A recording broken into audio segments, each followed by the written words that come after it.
우리가 잘 아는 것처럼 아브라함의 조카입니다.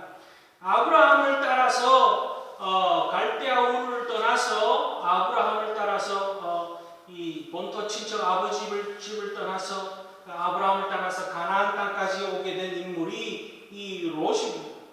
아브라함을 따라오면서 하나님이 어떤 분이신지를 옆에서 잘 지켜보고 또한 그러면서 하나님 앞에 예배도 아브라함과 함께 드리고 또 하나님의 이름을 부르며 기도도 했던 그런 인물이 롯입니다. 그러나 그 삶을 들여다보면은 삶의 깊은 곳에 하나님을 믿는 신실한 믿음이 있느냐라는 것은 우리가 물음표를 던질 수밖에 없습니다. 바꿔 말하면 하나님을 인정하고 하나님을 섬기면서도 겸하여서 세상을 사랑하고 세상을 또한 하나님만큼 소중하게 여겼던 것이 이 롯의 모습이라는 거죠. 우리가 잘 알다시피 아브라함과 롯의 집안의 일꾼들이 종들이 다툼이 생겼습니다. 그럴 때에 이 아브라함보다도 더 먼저 자신의 이기적인 그 모습을 드러내는 아브라함보다 먼저 조카임에도 불구하고 먼저 선택권을 가지고 자신의 이익을 앞세웠던 인물이 이 롯의 모습입니다. 그만큼 하나님을 사랑하고 신앙적인 예의나 신앙적인 덕을 세우기보다는 자신의 이익과 자신의 것을 더 소중하게 여겼던 그런 인물이 롯이라는 것을 우리는 볼 수가 있습니다. 그럼에도 불구하고 하나님은 아브라함의 한 혈육이었던 롯, 오늘로 말하면 형식적인 그런 신앙이 하나님과 세상을 겸하여 사랑하고 있는 그런 모습인 이 롯을 구원하시기 위해서 소돔과 고모라를 멸망시키면서도 이 롯을 구원하고자 하는 하나님의 계획이 오늘 펼쳐지고 있는 모습을 우리가 볼 수가 있습니다. 이 소돔과 고모라 땅에 하나님께서 두 천사를 보내셨습니다. 오늘 본문 앞서서 보면은 두 천사가 이 롯의 집을 방문합니다. 그리고는 소돔과 고모라의 제약상을 자세히 들여다보는 일이 펼쳐집니다.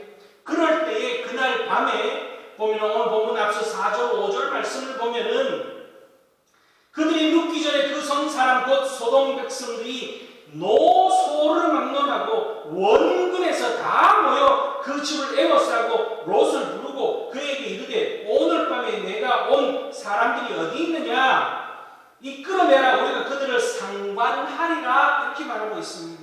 이 상관하겠다라는 것은 성적인 관계를 갖겠다라는 거죠. 동성애 관계를 갖겠다라고 하는 그런 의미가 담겨져 있습니다. 그럴 때에 이 롯이 한 반응이 8절 말씀에 나와 있습니다.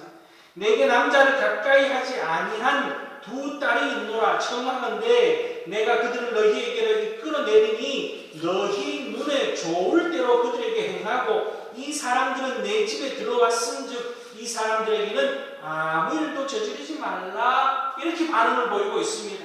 문제를 해결하는 데 있어서 오늘 보면은 딸들을 동네 사람들에게 내어주고 있습니다. 그러니까 손님을 위하는 것은 좋지만 이 딸들을 내어주고 있는 모습 속에서 이 롯 또한 이미 소돔과 고모라에서 살면서 그곳의 문화에 익숙해져 있는 모습, 세상적으로 많이 기울어져 있는 모습, 세상과 타협하고 있는 그 모습이 롯의 모습에서 드러나 보이고 있는 것을 볼 수가 있습니다. 그럼에도 불구하고 하나님께서는 이 롯과 롯의 가족들을 아브라함의 혈육이며 아브라함의 기도를 들으시고 롯을 구원하기로 작정하시고 베푸시는 은혜가 드러나는 것이 오늘 본문에 나타납니다. 17절 말씀을 보면은 그 사람들이 그들을 밖으로 이끌어낸 후에 이르되 도망하여 생명을 보존하라 돌아보거나 들에 머물지 말고 산으로 도망하여 멸망을 면하라 이렇게 천사들이 하나님의 사자 천사들이 롯에게 이야기합니다. 도망하여 생명을 보존하라라고 하는 이 말씀은 육체적인 생명을 보존하라고 하는 그런 뜻도 모습도 담겨져 있지만 더 근본적으로 이제는 너를 구원하여 주셨으니 영적으로 건강한 삶을 살아라. 생명을 보존하라는 것은 영적으로 거듭난 삶을 살아라. 말씀 뒤에 보면 그런 의미가 더 많이 담겨져 있습니다. 지금까지는 경건의 모양은 있으되 경건의 능력이 없는 삶, 신앙의 모양은 있으되 신앙의 실천이 없는 삶, 그런 양다리 걸치는 삶을 살았다면 이제는 이 하나님께서 특별히 이 소돔과 고모라를 멸망하면서 너와 너 가족들을 구원하여 주셨기에 지금까지는 자기중심적인 인간 중심적인 삶을 살았다면 지금부터는 하나님을 의지하며 하나님 중심적인 삶을 살라라고 오늘 이 롯과 롯의 가족들에게 구원하면서 명령하고 있는 말씀을 볼 수가 있습니다. 그러기에 오늘 우리도 모습도 마찬가지입니다. 오늘 우리는 하나님 앞에 정말 신실한 믿음의 사람, 경건의 모양만 있고 경건의 실천이 없고 경건의 능력이 없는 그런 형식적인 그런 신앙이 아닌지 우리 자신을 돌아보며 신앙의 모양만 있고 신앙의 실천이 없는 그런 신앙의 모습이 아니라 경건의 능력과 신앙의 실천이 있는 그런 신실한 믿음의 사람으로서 하나님의 은혜와 축복이 넘치며 날마다 우리의 삶 가운데 주님의 역사하심이 있는 그런 복 있는 인생을 사는 그런 우리들이 될 수 있기를 바랍니다. 그러기 위해서는요, 오늘 말씀을 통해서 우리에게 귀한 진리를 몇 가지 던져주고 있습니다. 그 첫 번째는 하나님의 말씀 앞에 진실하게 성실하게 반응해야 된다는 거예요. 사람이 언제 가장 진실하냐? 사람이 가장 정직하고 진실할 때가 언제냐라고 묻는다면은 임종을 앞에 뒀을 때, 죽음을 앞에 뒀을 때 대부분의 사람들은 진실해집니다. 정직해집니다. 거짓이 없어진다는 거죠. 임종 직전에 가서는 모두가 진실해진다는 거예요. 지난날 잘못을 회개하기도 하고 뉘우치기도 하며 여러 가지 모든 면에서 사람이 정직해지는 모습이 죽음을 앞에 뒀을 때의 모습이라는 겁니다. 우리 기독교를 다른 말로 표현하면은 종말론적 신앙이라고 그렇게 표현합니다. 이 종말론적 신앙이라고 하는 것에는 몇 가지 의미가 담겨져 있습니다. 첫 번째는 늘 주님이 언제 오실지 모르지만은 주님 맞을 준비가 된 모습으로 살아야 된다라는 거예요. 오늘 오실지 내일 오실지 모릅니다. 주님이 오시겠다고 약속하셨기 때문에 우리는 그 약속을 믿고 날마다 고대하며 살아가야 한다라는 그런 뜻이 담겨져 있습니다. 늘 주님 오실 것을 기대하며 고대하며 살아가는 그 모습과 함께 또 하나는 내일 일은 우리가 알 수 없기 때문에 오늘이 내 인생의 마지막인 것처럼 그렇게 성실하게 진실하게 정직하게 살아야 되는 것이 우리의 모습이라는 거죠. 그런데 오늘 우리 기독교 신앙의 이 근본 모습은 그런 모습인데 오늘 말씀을 들여다보면은 이 롯에게 하나님의 심판이 임할 것을 천사가 찾아와서 전해줍니다. 12절 13절 말씀을 보면은 그 사람들이 롯에게 이르되 이 외에 내게 속한 자가 또 있느냐? 내 사위나 자녀나 성중에 내게 속한 자들을 다 성 밖으로 이끌어내라. 그들에 대한 부르짖음이 여호와 앞에 크므로 여호와께서 이곳을 멸하시려고 우리를 보내셨나니 우리가 멸하리라. 하나님의 말씀을 천사들이 전해주고 있습니다.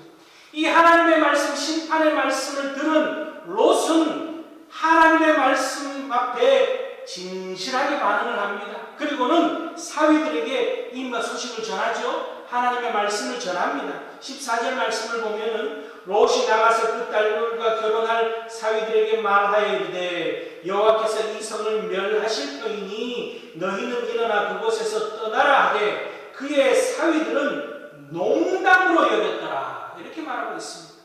하나님의 말씀 앞에요, 진실하고 정직한 것이 우리 그리스도인의 참 모습이라는 거예요. 늘 종말을, 마지막을, 말세를 기다리는 마지막 때를 늘 사모하며 살아가는 우리들은 하나님의 말씀 한 말씀 한 말씀 앞에 늘 정직하며 진실하며 성실한 모습으로 살아가야 되는 것이 우리의 모습인데, 그러지 않고 하나님의 말씀을 읽으면서도 옛날에는 그랬을 수도 있겠구나, 그저 옛날 이야기로 하나님의 말씀을 본다거나, 또한 그저 참 좋은 이야기다, 한낱 교훈 정도로 하나님의 말씀을 대한다면은 말씀 앞에 우리의 삶이 무너질 수밖에 없습니다. 말씀의 능력이 나타날 수가 없는 거예요.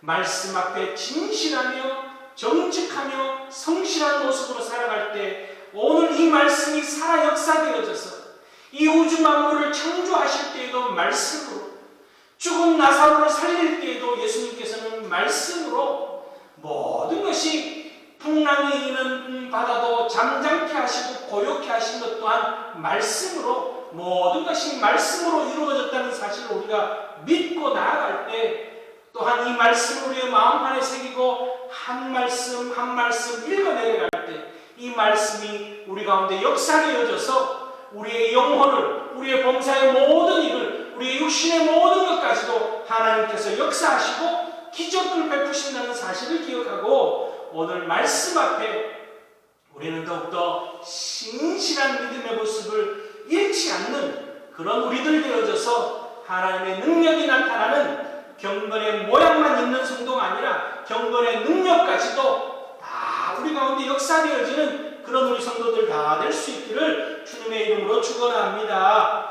두 번째는요, 하나님의 강권하심의 은혜를 우리가 잘 기억해야 되는 거예요. 오늘 말씀을 보면은 오늘 말씀뿐만이 아니라 성경 곳곳에서는 하나님께서 우리에게 구원을 베푸시고, 또한 구약에서도 신약에서도 공통되게 이야기하는 것 중에 한 가지가 회개하라. 그죠? 이스라엘 백성들에게도 이사야 선지자, 예레미야 선지자, 많은 선지자들이 회개하라, 하나님 앞에 회개를 촉구합니다. 또 오늘 신약에 와서도 세례 요한도, 예수님도 회개를 촉구하시죠. 그 말씀을 우리가, 그 강권하심의 말씀을 즉각적으로 순종할 때 그 말씀이 역사되어지는 거예요. 15절 말씀 한번 보세요. 동틀 때에 천사가 롯을 재촉하여 이르되, 일어나 여기 있는 내 아내와 두 딸을 이끌어내라. 이 성의 죄악 중에 함께 멸망할까 하노라. 이렇게 말씀하고 있습니다. 자, 천사가 찾아와서 롯과 그 가족들에게 이 하나님께서 소돔과 고모라를 멸망할 거니까 속히 떠나라 말씀했는데, 롯과 롯의 가족들이 어떻게 합니까? 미그적거리는 거예요. 그동안 이 소돔과 고모라 땅에서 그동안 읽어놓은 것들을 그냥 두고 떠나기가 너무너무 아까운 거죠. 집도 좋은 아파트도 한 채 장만했습니다. 또한 사업이 잘 되어서 회사도 잘 돌아가고 있습니다. 좋은 자가용도 굴리고 있습니다. 여러분, 그거 다 두고 지금 떠나야 됩니다. 그러다 보니까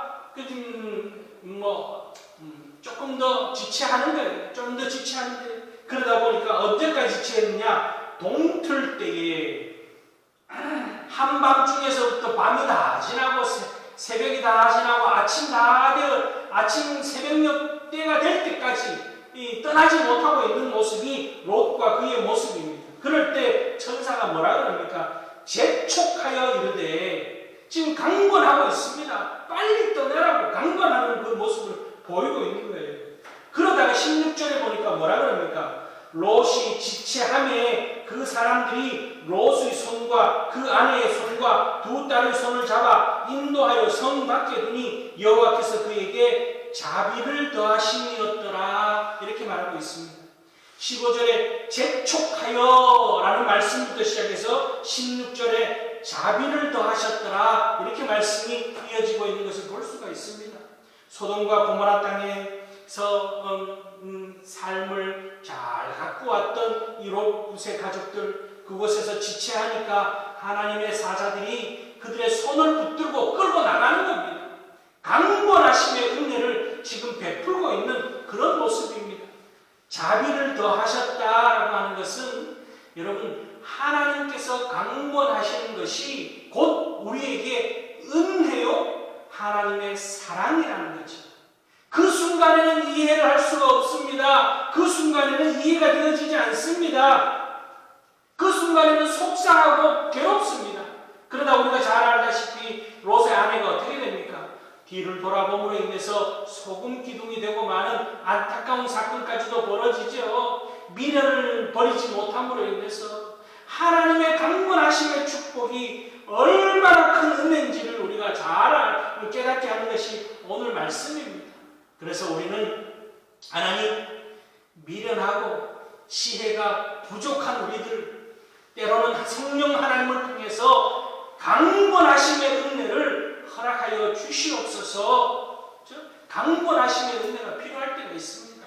간혹 친구에게 예수 믿으라 해서 그 친구를 억지로 교회를 끌고 왔습니다.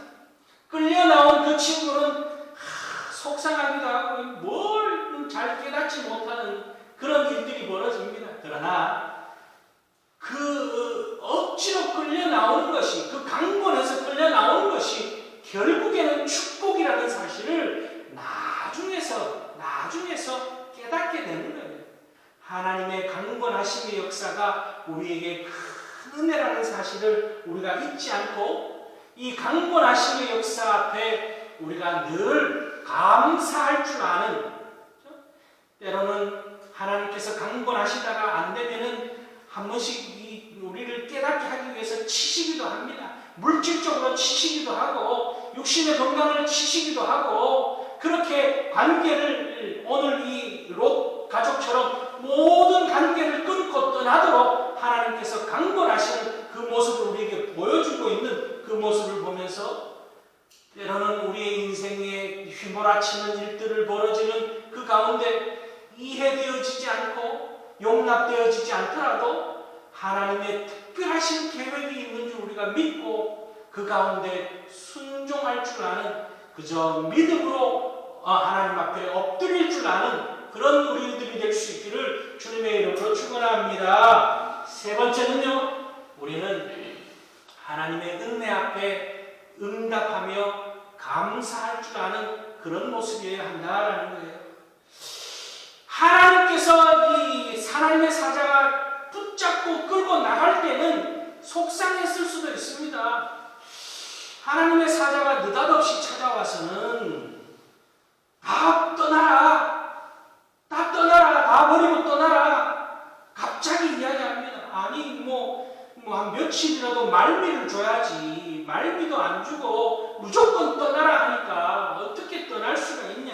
삶의 터전이 있는데 이 삶의 터전을 다 버리고 떠나는 게 말이 됩니까? 생각할 여유를 줘야지, 준비할 여유도 주고. 여러분, 그러나요? 세상 일들은 우리가 준비할 시간도 필요하고 또한 여러 가지 생각할 것도 필요하지만, 은혜 받는 일에는, 또한 하나님 앞에 회개하는 일에는 지체해서는 안 된다는 거예요. 하나님이 깨닫게 하는 순간 우리는 깨닫든지 못 깨닫든지 회개하는 일은, 하나님 앞에 회개하는 일은 지체해서는 안 된다는 거예요. 또 하나, 은혜 받는 것 또한 지체해서는 안 됩니다. 이번 주에 예배 못 드리면 다음 주에 예배 드리면 되지, 그게 아니에요. 은혜 받을 만한 때요, 그죠?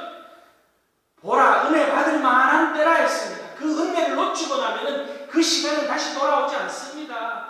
하나님이 은혜 주시고자 할 때 은혜를 놓치지 않는, 회개함으로 인해서 하나님께서 용서하여 주시고 축복하여 주시려고 할 때 우리가 그 때를 놓치지 않는 것이 우리의 삶이어야 한다는 거예요. 그리고 또한 감사를 놓치지 않는 삶, 은혜 받았기에, 용서 받았기에 감사를 놓치지 않는 삶이 우리의 삶이어야 한다는 거예요. 왜냐하면 내일 일은 모르기 때문에 내일 어떻게 될지 아무도 모릅니다. 내일 하면 되지, 다음에 하면 되지.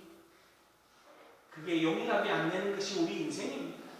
하나님께서 회개의 때를 주셨음에도 불구하고 오늘 회개하지 않고 내일, 모레, 여러분 세상은 어떻게 변할지 모르는 것이 오늘 우리가 살고 있는 세상입니다. 우리의 생명이 내 손에 있는 것이 아니라 하나님의 손에 있기 때문에 우리는 내일을 알 수 없는 그런 삶을 살아가고 있습니다.